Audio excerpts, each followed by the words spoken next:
Hampir 100 keluarga di Titingan, Sabah yang menjadi mangsa kebakaran besar mendapatkan perlindungan di kemah yang diuruskan oleh Jabatan Pertahanan Awam JPAM Sabah. Ada yang mendakwa kemudahan yang disediakan di situ mencukupi, namun mereka merayu agar bantuan rumah sementara disegerakan, lebih-lebih lagi Hari Raya Aidilfitri yang bakal tiba. Laporannya dalam #Ramadan Pulihkan Harapan, Amin Hayat Abdul Rahim. Tanah milik persendirian ini dijadikan pusat pemindahan sementara sejak 3 Jun lalu. Lebih 100 kemah didirikan hasil sumbangan yang disalurkan melalui tentera kerajaan. Hanya 83 daripadanya diduduki mangsa. Setiap kemah diperuntukkan kepada sebuah keluarga. Bayangkan, ada keluarga mendakwa terpaksa berkongsi hampir 15 orang dalam sebuah kemah. Kemudahan asas di sini lengkap. Namun, ada isu lain yang mahu diberikan perhatian. Kami dulu pertama di masjid, kedua di dewan, ketiga di sini. Di sini yang paling terona, naik air, panas, hujan, semua teruk memang nak. Begitulah nak ada mau pergi mana kita kalau ndak di sinilah numpang dulu. Kalau ada rumah disediakan, syukur alhamdulillah. Sudah datang angin, datang air, begitu. Baring saja di situ. Luahan mereka ada benarnya.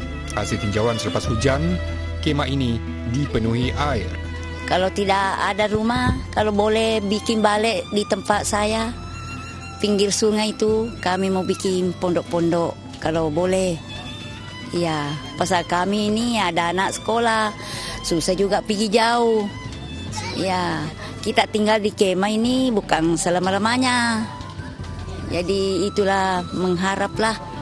Menurut Pengarah JPAM Sabah, Kolonel Mulyandi Alhamdiladin, pihaknya yang bertindak sebagai Sekretariat Pengurusan Bencana Negeri dan Daerah akan meneliti luahan mangsa berkenaan.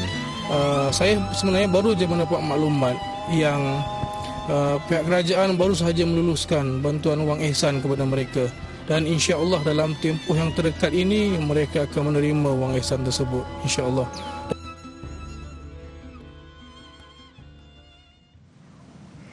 Esko Belia dan Sukan Sabah Datuk Taufik Abu Bakar Titingan berkata satu permohonan untuk mendirikan rumah sementara mangsa kebakaran yang sering berlaku di Tawau telah dihantar kepada Jabatan Perdana Menteri untuk tindakan.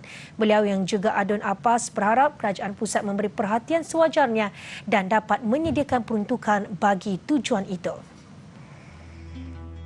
Rumah itu kita cadangkan merupakan rumah transit di mana mangsa-mangsa kebakaran kita akan benarkan untuk tinggal di rumah transit tersebut untuk tempoh yang tertentu. Ya.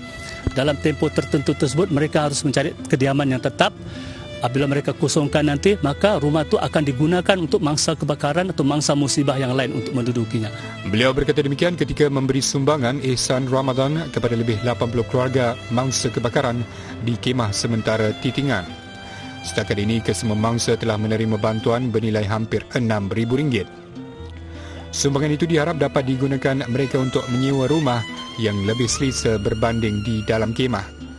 Datuk Taufik berkata mangsa kebakaran tidak dapat ditempatkan di rumah PPR sedia ada kerana tiada kekosongan.